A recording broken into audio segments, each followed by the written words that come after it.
Hello students, good morning. आज हम जो अपना टॉपिक स्टार्ट करने वाले हैं केमिकल काइनेटिक्स क्लास 12th का।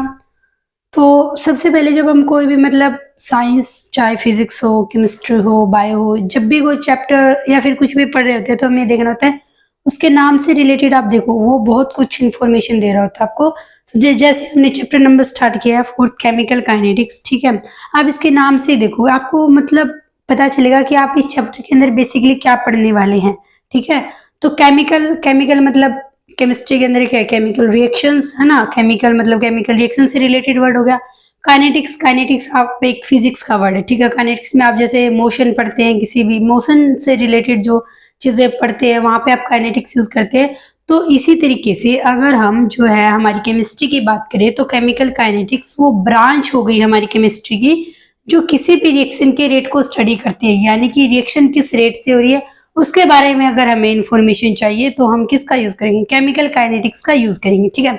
अब ये आता है कि हमें किसी भी रिएक्शन के रेट को स्टडी करने की जरूरत थी क्यों।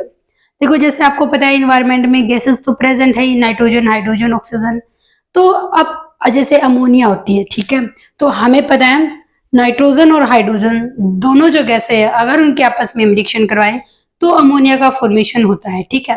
बट ऐसा तो है नहीं, देखो इन्वायरमेंट में नाइट्रोजन भी प्रेजेंट है, हाइड्रोजन भी है, तो ऐसा तो है नहीं कि वो अपने आप ही अमोनिया के अंदर कन्वर्ट हो रही है। अगर हमें अमोनिया क्यों चाहिए, तो ये रिएक्शन जो बहुत यूजफुल है। देखने में तो ऐसा लगता है कि बहुत सिंपल सी रिएक्शन है, बट इसका रियल लाइफ में बहुत जो है यूज है, क्योंकि हम फर्टिलाइजर्स आज के टाइम में आपको पता है फर्टिलाइजर्स ज्यादा से ज्यादा मतलब यूज हो रही है ना। फर्टिलाइजर्स अपनी क्रॉप के अंदर कोई भी प्रोडक्शन करनी है तो वहां पे फर्टिलाइजर्स का यूज करते हैं, और अमोनिया यूज होता है फर्टिलाइजर्स के प्रोडक्शन में। फर्टिलाइजर्स बनाने में जो यूज होता है वो अमोनिया होता है, ठीक है।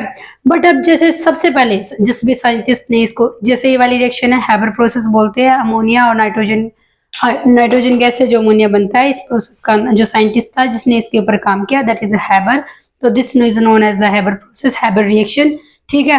तो अब जब उन्होंने इसके ऊपर काम किया सबसे पहले, तो उन्होंने ऐसा नहीं है, उन्होंने क्या किया, कुछ हाइड्रोजन की कंसंट्रेशन ली, कुछ नाइट्रोजन का मतलब गैसेस है, तो गैसेस का हम ये बोल सकते हैं अगर अच्छे वे में बोला जाए कि किसी ना किसी प्रेशर पे नाइट्रोजन लिया, हाइड्रोजन लिया, इनकी रिएक्शन कराई, अमोनिया बना। फिर उन्होंने प्रेशर को वेरी करके देखा होगा, कुछ ना कुछ टेम्परेचर भी वेरिएशन की होगी।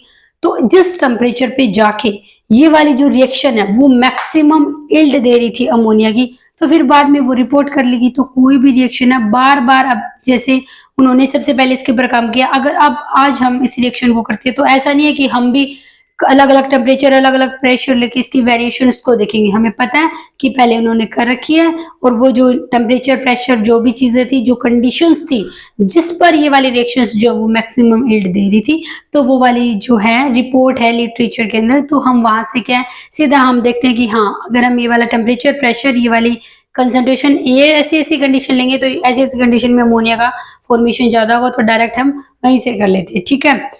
तो अब देखिए ये वाली चीज होगी, तो हमें पता चल गया केमिकल काइनेटिक्स वो ब्रांच है केमिस्ट्री की जो डील करती है किसी भी रिएक्शन के ऑर्डर को। अब हम देखते हैं कि हमारे लिए क्वेश्चन किस टाइप से आते हैं, हमें क्या क्या सीखना है इसके अंदर। तो सबसे पहले जो चीज सीखने वाली है वो ये है कि हमें किसी भी रिएक्शन का रेट लिखना आना चाहिए। केमिकल काइनेटिक्स में आपको देखने का, जब मैं आपको रेट अभी लिखना सिखाते हैं तो आप जब देखोगे तो आपको लगेगा कि मैम ये तो बहुत इजी सी चीज है, रेट लिखने में तो कोई दिक्कत है ही नहीं।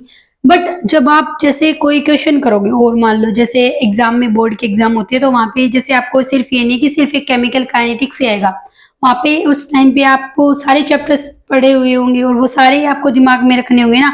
तो वहां पे ऐसे कंफ्यूज हो जाओगे कि कोई क्वेश्चन आया, आपको मान लो उसका हिंट ही नहीं लग रहा, आइडिया ही नहीं है कि क्वेश्चन कैसे स्टार्ट होगा, तो वहां पे आप रेट लिख के देखना उस इक्वेशन का। जब आप रेट लिख के देखोगे तो 80 to 90% आपको पूरा हिंट मिलेगा कि क्वेश्चन किस तरीके से सोल्व होगा। तो हम देख लेते हैं, मान लो हमने जनरल रिएक्शन ले ली, ए और बी कन्वर्ट हो रहे हैं एक्स और वाई में, जो एरो से इधर की साइड है इनको बोलते हैं रिएक्टेंट और इधर वालों को बोला जाता है प्रोडक्ट। तो ए और बी आपस में रिएक्शन करके कन्वर्ट हो रहे हैं प्रोडक्ट एक्स एंड वाई में, ठीक है। तो अब हमें इसका रेट लिखना है। अब आप ये बताओ, जब ए और बी आपस में रिएक्ट करके एक्स और वाई में कन्वर्ट हो रहे हैं, इसका मतलब ए और बी की जो कंसंट्रेशन है वो टाइम के साथ ऑब्वियस सी बात है डिक्रीज हो रही होगी। क्यों? क्योंकि ए और बी जब रिएक्ट कर रहे हैं तो वो ए और बी ना रह के एक्स और वाई में कन्वर्ट हो रहे हैं। तो इसीलिए देखो रेट जो है किसी भी रिएक्शन का नेगेटिव नहीं हो सकता। जैसे आप गाड़ी चला रहे हो मान लो, ठीक है, तो या तो स्पीड जीरो रही होगी, जब बिल्कुल आपकी गाड़ी मतलब चला ही नहीं रही, बिल्कुल रेस्ट पे है, तो स्पीड जीरो है। तो जैसे जैसे आप एक्सेलरेट स्पीड वहां पे चलाओगे इसको गाड़ी को, तो क्या होगा, स्पीड बढ़ेगी। ऐसे तो कहते नहीं है, हम ये कहते हैं कि गाड़ी जो है वो 80 किलोमीटर पर आवर की स्पीड से चली, ऐसे तो नहीं कहते कभी कि -20 से चल रही है, ठीक है, ऐसा नहीं कहते। तो यहीं पे जो रेट होता है वो कभी नेगेटिव नहीं हो सकता, बट यहाँ पे जो नेगेटिव साइन है वो ये इंडिकेट कर रहा है कि जो ए है उसकी कंसंट्रेशन जो टाइम है उसके साथ डिक्रीज हो रही है। रेट बेसिकली क्या है, रेट जो है वो चेंज इन कंसंट्रेशन है with respect to the time. अब वो कंसंट्रेशन प्रोडक्ट की भी हो सकती है और वो कंसंट्रेशन रिएक्टेंट की भी हो सकती है, बस फर्क इतना ही है कि जब कंसंट्रेशन अगर हम चेंज इन कंसंट्रेशन रिएक्टेंट की बात कर रहे हैं और रेट लिख रहे हैं, तो वहां पे आगे आगे जो है नेगेटिव साइन लगेगा। प्रोडक्ट की लिख रहे हैं, प्रोडक्ट तो क्या है, जैसे जैसे टाइम बढ़ता जाएगा हमारी रिएक्शन प्रोसीड होती जाएगी, तो प्रोडक्ट का तो फॉर्मेशन होता जाएगा ना। तो प्रोडक्ट का फॉर्मेशन होगा, तो हम यहाँ पे क्या है, प्लस साइन, देखो कोई कोई साइन नहीं अंडरस्टूड है, प्लस साइन है और यहाँ पे नेगेटिव लगा रखा है, इसका मतलब क्या है, ये डिक्रीज हो रहा है। एक और जैसे यहाँ पे ब्रैकेट लगा रखी है, ठीक है, तो आप जो ब्रैकेट जो हो रही है, ये वाली जो ब्रैकेट है, ये रिप्रेजेंट करिए कंसंट्रेशन को। और इस चीज को पढ़ा कैसे जाता है, डी का मतलब चेंज, ठीक है, चेंज इन कंसंट्रेशन, ब्रैकेट का मतलब कंसंट्रेशन और किसकी, वाई की, विद रिस्पेक्ट टू टाइम, ठीक है, ऐसे पढ़ता है, change in concentration of A with respect to time, change in concentration of B with respect to time, और आगे नेगेटिव दे दिया, इसका मतलब हमें पता चल गया कि ए और बी जो है वो रिएक्टेंट है। एक्स और वाई के आगे जो है नेगेटिव साइन है, इसका मतलब एक्स और वाई जो है वो प्रोडक्ट है। आई होप आपको इतनी बात समझ में आ गई। और जब भी ये जो हम लेक्चर रिकॉर्ड कर रहे हैं अपना क्लास +2 का केमिकल काइनेटिक्स का, इसके अंदर जितना जिस लेक्चर के अंदर पढ़ाया जाए, आपको कोई भी डाउट हो कि ये वाली चीज मैम हमें समझ नहीं है, आप रिपीट कर दीजिए, या जो भी किसी भी तरीके का आपका डाउट हो रिलेटेड टू केमिकल काइनेटिक्स, तो आप वो कमेंट के अंदर लिख के बता सकते हैं कि ये वाली चीज है, हमें समझ नहीं आई है, ठीक है।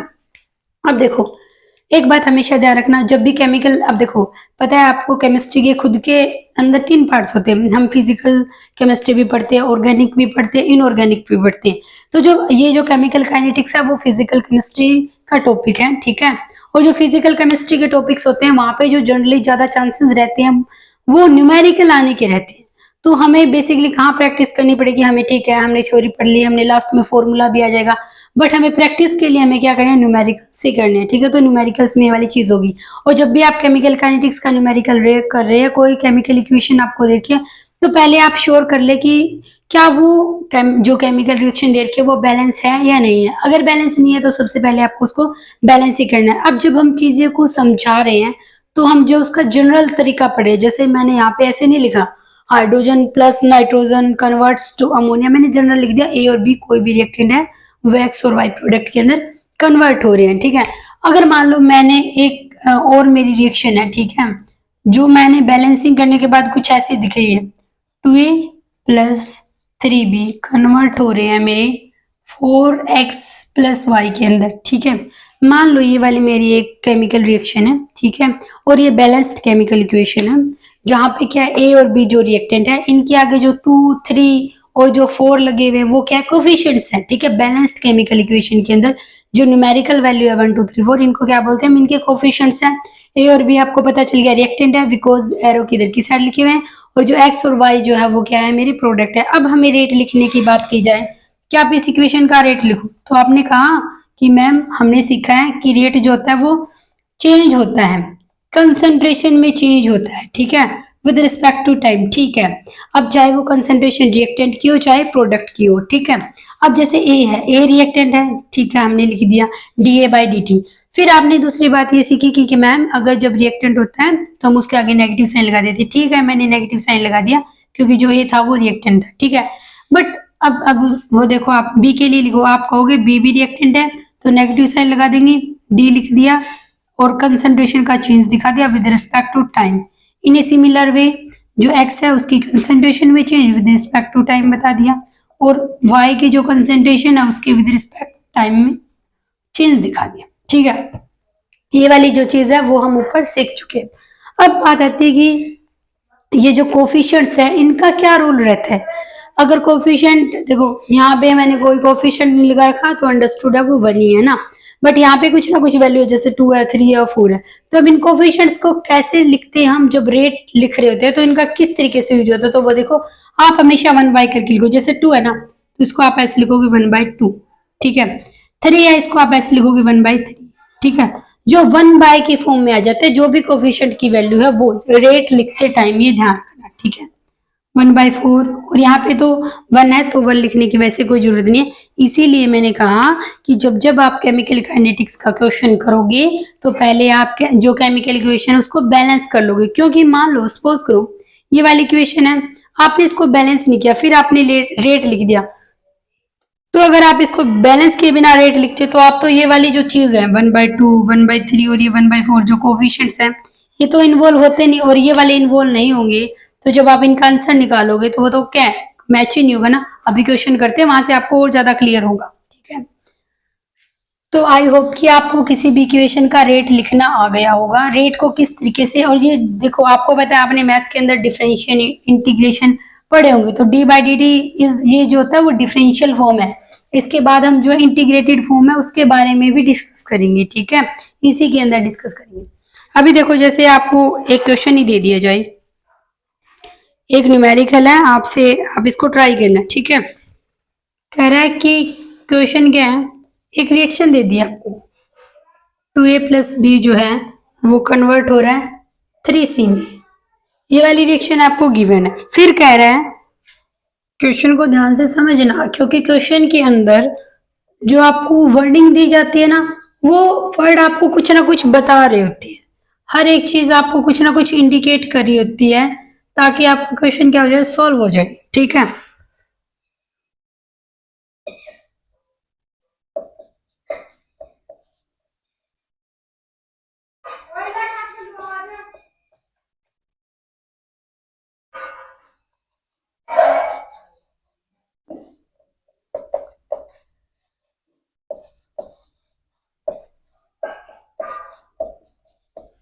अब देखिए इसको, जो पहला स्टेप है उसके अंदर आपको रेट ऑफ रिएक्शन पूछ रहा है। अब आपने रेट ऑफ रिएक्शन तो लिखना सीख लिया, ठीक है।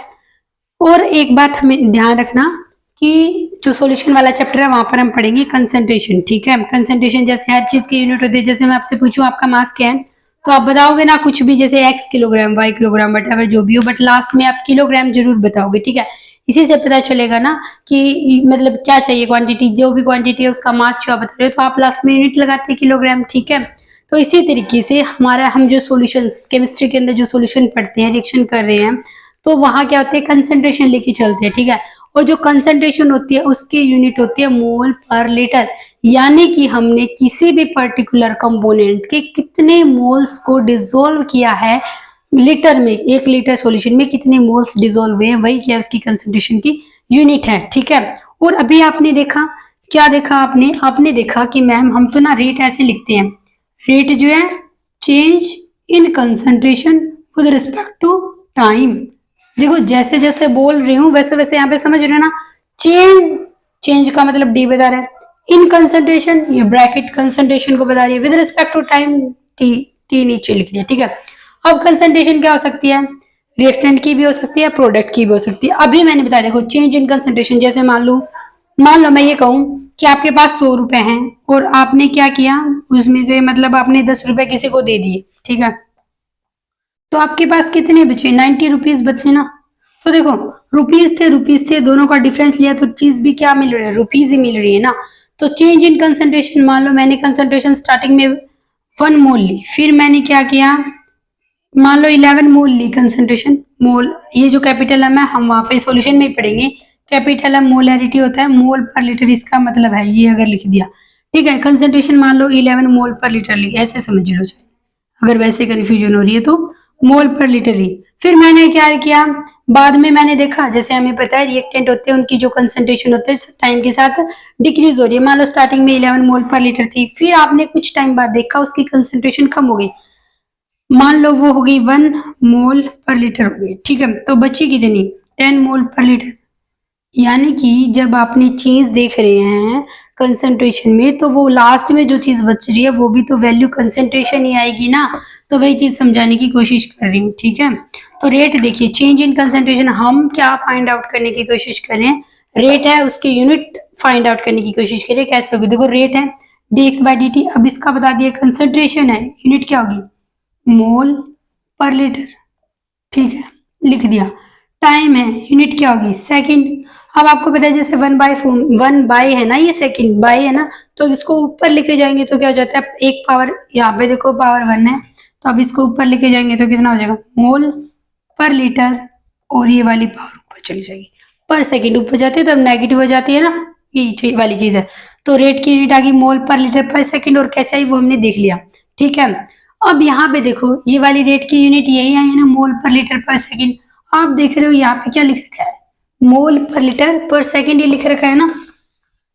तो देखिए अब कैसे, अब ठीक है, आपको समझ आ गया कि रिएक्शन दे रखी है 2A+B कन्वर्ट हो रहा है C में। फिर आगे इसने जो लाइन लिख रखी है, the rate of appearance of C।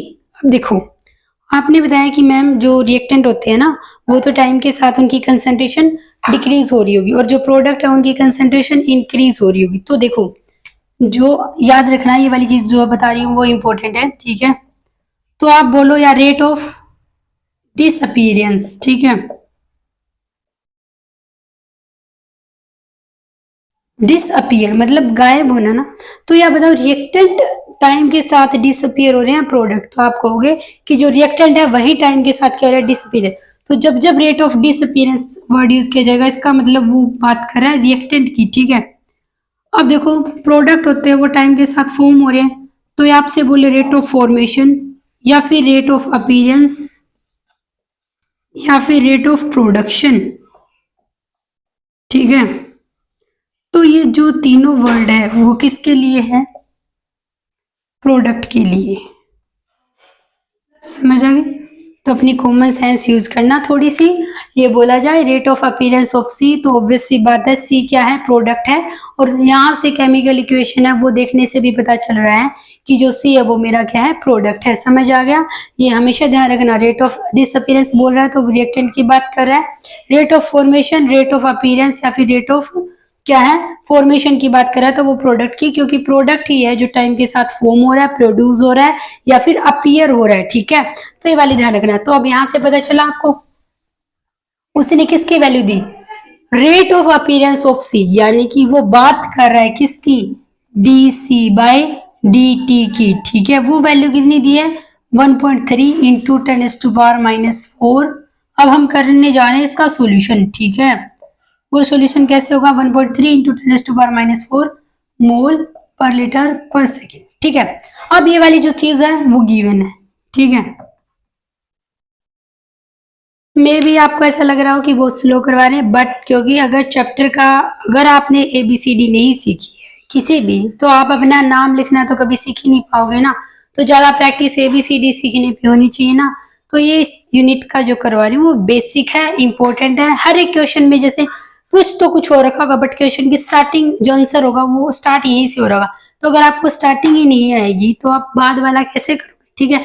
तो इसीलिए इस बात को जो समझा रही हूँ उसको बड़े ध्यान से समझना, ठीक है। तो यहाँ पे देखिए dc/dt आपको गिवन है कि 1.3 मोल पर लीटर पर सेकंड, आपसे रेट पूछ रहा है। तो आपने कहा कि मैम हमने अभी सिक्का रेट लिखना, रेट कैसे लिख रहे थे आप, रेट लिख रहे थे, आपने कहा रेट जो होता है वो चेंज इन कंसंट्रेशन अपॉन में टाइम होता है, बट जो कंसंट्रेशन है वो रिएक्टेंट की भी हो सकती है, प्रोडक्ट की। तो सबसे पहले आप रेट लिखो, बैलेंस्ड केमिकल इक्वेशन है, तो यहाँ पे क्या लगाओगे, -1/2, क्योंकि बताया था कि जो कोफिशिएंट है वो 1 ऐसे फॉर्म में लिखती है। आप देखो यहाँ पे ए के आगे मैंने वैसे ब्रैकेट नहीं लगाई, आप ब्रैकेट लगाओ तो वो बहुत अच्छा तरीका, अगर नहीं भी लगाओगे तो भी गलत नहीं है, सिंपल भी लिख सकते हो, ठीक है।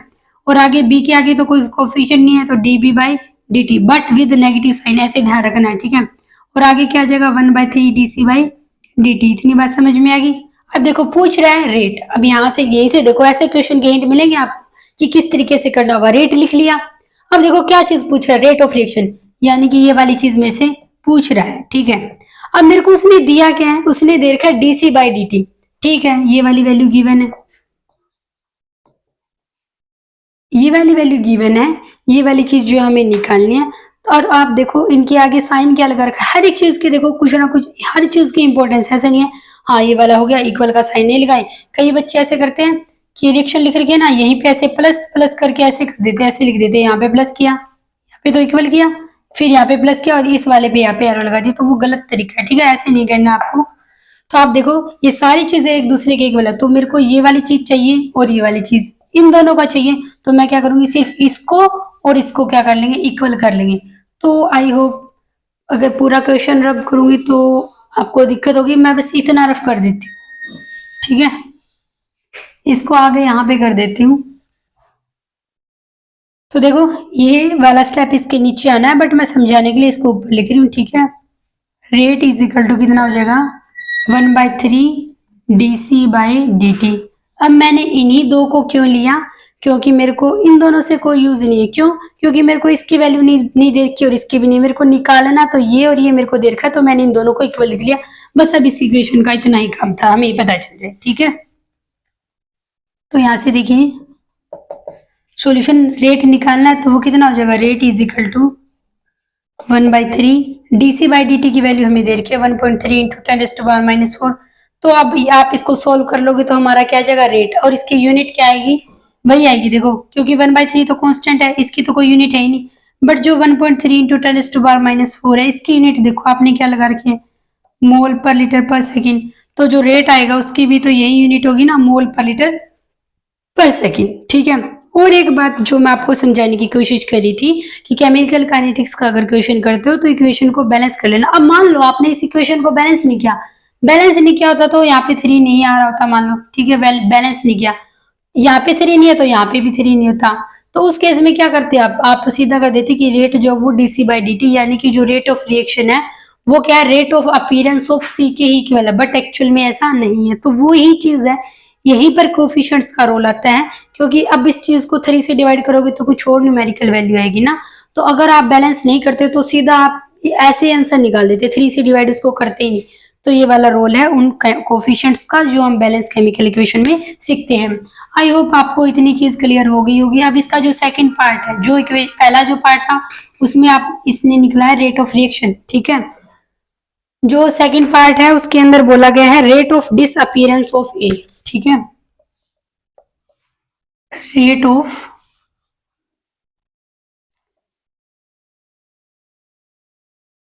डिसअपीयरेंस ऑफ, किसकी पूछ रहे हैं, ए की पूछ रहे हैं। तो अब आप थोड़ा कॉमन सेंस यूज कीजिए। क्या कभी भी एग्जामिनर ऐसा क्वेश्चन देगा कि आप बताओ रेट ऑफ डिसअपीयरेंस ऑफ सी? ऐसा कभी नहीं देगा ना। क्यों? क्योंकि अभी बताया मैंने, जो प्रोडक्ट होते हैं वो तो टाइम के साथ फॉर्म हो रहे हैं, प्रोड्यूस हो रहे हैं, अपीयर हो रहे हैं, बट जो रिएक्टेंट है उनकी कंसंट्रेशन टाइम के साथ डिक्रीज हो रही है, वो डिसअपीयर हो रहे हैं। इसीलिए रिएक्टेंट के लिए ही डिसअपीयरेंस पूछा जाएगा, प्रोडक्ट के लिए नहीं पूछा जाएगा। तो अब रेट का मतलब change in concentration with respect to time, disappearance of A यानी कि da/dt, और डिसअपीयर हो रहा है इसलिए नेगेटिव, यानी कि ये वाली चीज आपसे पूछ रहा है। क्या पूछ रहा है वो पता चल गया, वही पीछे की तरह आ जाओ।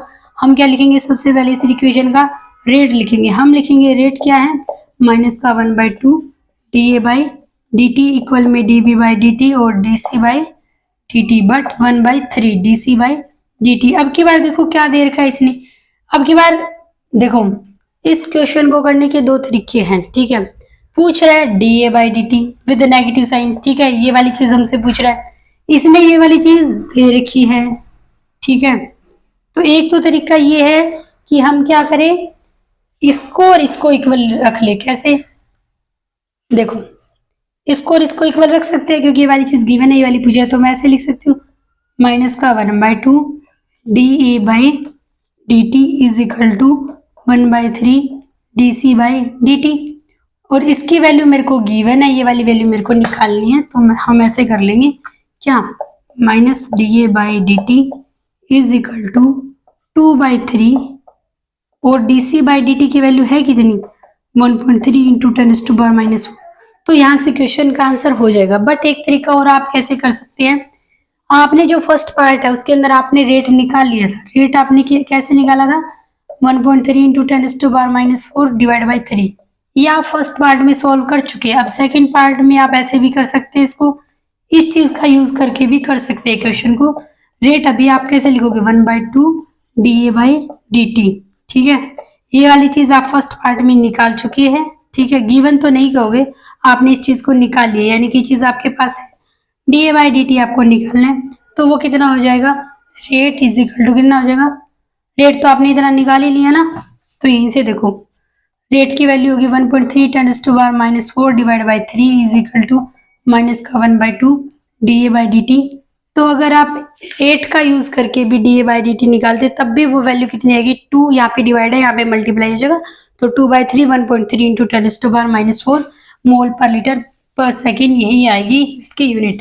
तो इस जो लेक्चर है, बस ज़्यादा बड़े बड़े लेक्चर ना बना करके मैं सिर्फ छोटी छोटी वीडियो बना रही हूँ ताकि आपको जो है समझने में और देखने में ज़्यादा दिक्कतें ना हो। तो अभी हमने देखा केमिकल काइनेटिक्स के अंदर हमने देखा कि हम किसी भी जो केमिकल काइनेटिक्स क्यों पढ़ते हैं, ताकि हमें जो पर्टिकुलर ऐसे रेट को स्टडी किया जाता है कि अगर हमने किसी रिएक्शन को एक बार स्टडी कर लिया तो बार बार हमें ये कंडीशंस वेरिएशन करने की जरूरत ना पड़े कि कौन सी कंडीशन लेके हमारा प्रोडक्ट मैक्सिमम आ जाए। ठीक है, तो हमने देखा रेट किस तरीके से लिखा जाता है। रेट जो होता है वो चेंज इन कंसंट्रेशन अपॉन में चेंज इन टाइम होता है, और कंसंट्रेशन है वो प्रोडक्ट की भी हो सकती है और रिएक्टेंट की भी हो सकती है। जब हम बात करें रिएक्टेंट की तो उसकी कंसंट्रेशन में डिक्रीज हो रहा होता है विद रिस्पेक्ट टू टाइम, इसलिए आगे नेगेटिव साइन लगा देते हैं। प्रोडक्ट में प्रोडक्ट फॉर्मेशन हो रहा है, तो अगर रेट ऑफ अपीयरेंस बोला जाए, फॉर्मेशन बोला जाए या प्रोडक्शन बोला जाए, ये वाली चीज इंपॉर्टेंट है, ध्यान देना इस वाली चीज को। एग्जाम में क्या होता है, एग्जामिनर कभी कभी हमें देखो चीजें पता होती है, हमें ये भी पता होता है कैसे सॉल्व होगा, बट उसने कुछ वर्ड ऐसे यूज कर लिए जो हम उस टाइम पे नहीं समझ पाए। ठीक है, तो अभी से अगर अच्छे से ध्यान से पढ़ोगे तो आपको ये दिक्कतें बाद में नहीं देगी। ऐसे क्वेश्चन में प्रॉब्लम अगर कुछ भी आई, कुछ नहीं और वर्ड यूज कर दिया तो आप ऐसे घबराओगे नहीं। ठीक है, अगर रेट ऑफ डिसअपीयरेंस पूछा जाए तो डिसअपीयरेंस मतलब रिएक्टेंट ही डिसअपीयर हो रहा होगा, तो वैसी बात है वो रिएक्टेंट की बात कर रहा है आपसे। ठीक है, और एक बात जो इंपॉर्टेंट है दूसरी बताने वाली, ठीक है, वो ये है कि जब भी हमसे पूछा जाए रेट ऑफ डिसअपीयरेंस, ठीक है, रेट ऑफ फॉर्मेशन, ठीक है, rate of production, rate of appearance, इस तरीके का कुछ भी पूछा जाए ना, तो आप उसके अंदर जो कोफिशिएंट्स हैं वो इन्वॉल्व नहीं करोगे। ठीक है, ये वाली बात ध्यान रखने वाली है कि हमने जो अभी पीछे इक्वेशन पढ़ी उसके अंदर ये था 2a + b कन्वर्ट 3c, ऐसा था। रेट लिखते टाइम तो हम कोफिशिएंट इन्वॉल्व कर रहे थे। ठीक है, बट जब उसने बोला था क्वेश्चन के अंदर, उसने दिया कि rate of appearance of c is this, तो वहां पे हमने कहा था रेट ऑफ अपीयरेंस जो है वो dc/dt दे रखा है। ठीक है, ना कि 1/3 dc/dt। समझ आ गई, ये वाली चीज नहीं थी। यानी कि जब जब rate of appearance, disappearance, formation, production use हो रहा है, बता रहा है, तो ये वाले कोफिशिएंट यूज नहीं होंगे। कोफिशिएंट्स का रोल जो है वो रेट लिखने में है। आई होप आपको इतनी चीजें, छोटा सा लेक्चर बनाया, फर्स्ट लेक्चर है, इसको अगर ध्यान से समझ लोगे तो आगे आपको दिक्कतें नहीं होगी। आई होप कि आपको ये अच्छे से क्लियर हो गया। बट इन दैट केस अगर कुछ भी आपको यूँ लगता है कि ये वाली चीज हमें समझ में नहीं आई, तो आप जो है कमेंट सेक्शन के अंदर राइट कर सकते हैं। जो नेक्स्ट लेक्चर होगा हमारा, हम उसके अंदर जो आपके डाउट्स होंगे उसका सॉल्यूशन कर देंगे। Thank you.